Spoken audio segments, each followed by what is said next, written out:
Assalamualaikum warahmatullahi wabarakatuh.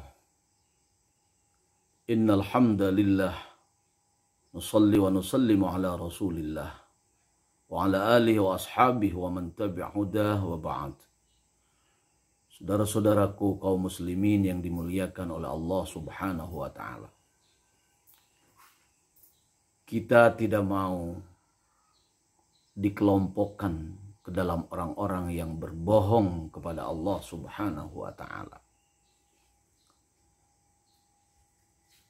Dalam sebuah ayat Al-Qur'an diungkapkan, A'udzu billahi minasy syaithanir rajim. Bismillahirrahmanirrahim.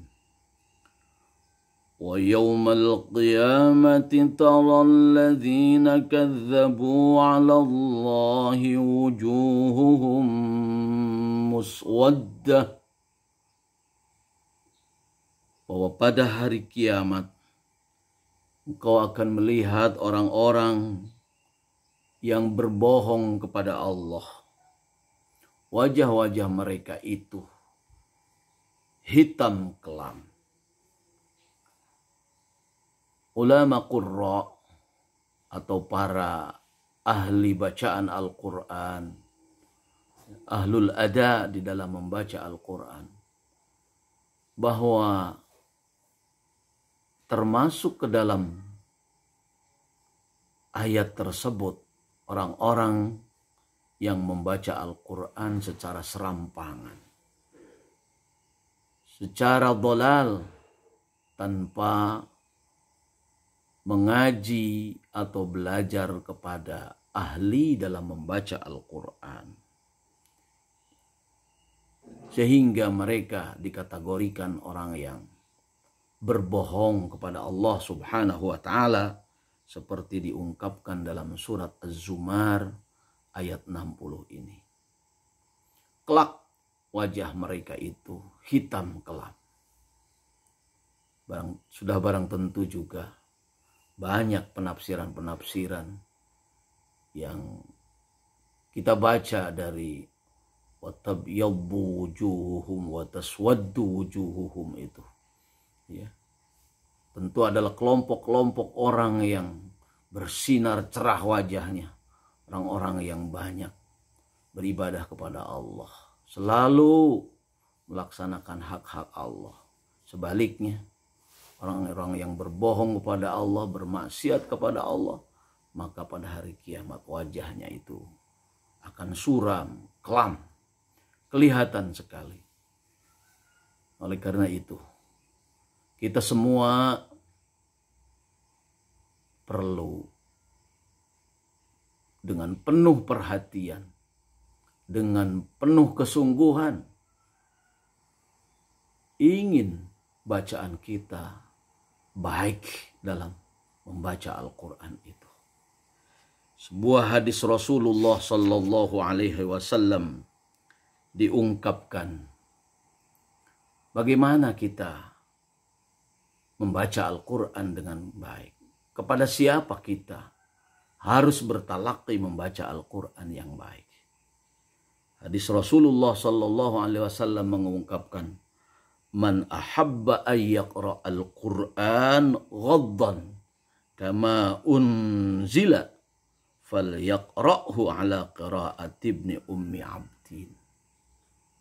Barang siapa yang ingin membaca Al-Quran secara baik dan benar serta indah, sebagaimana ketika Al-Quran itu diturunkan, maka bacalah seperti bacaannya Ibnu Ummi Abdin. Siapakah Ibnu Ummi Abdin? Ibnu Ummi Abdin adalah Ibnu Mas'ud radhiyallahu an. Oleh karena itulah para sahabat Rasulullah sallallahu alaihi wasallam bertalaqi setelah ketiadaan Rasulullah sallallahu alaihi wasallam kepada Ibnu Mas'ud. Sudah barang tentu kalau masih ada Rasulullah, dia belajar kepada Rasulullah sallallahu alaihi wasallam. dan seterusnya kepada para sahabat yang belajar kepada Ibnu Mas'ud. Para tabi'in juga belajar kepada para sahabat-sahabat yang belajar kepada Ibnu Mas'ud. Dan itulah yang disebut sanad. Itulah yang disebut dengan ketersambungan cara baca yang benar. Karena membaca Al-Quran itu bukan hanya teori, nadhariyah, tetapi betul-betul aplikasi. Kita harus mengikuti caranya. Salah satu ulama yang dibenarkan, yang diakui oleh hadis Rasulullah Sallallahu Alaihi Wasallam tentang qiraat yang benar, yaitu 7 qiraat yang bisa kita ikuti dalam membaca Al-Quran.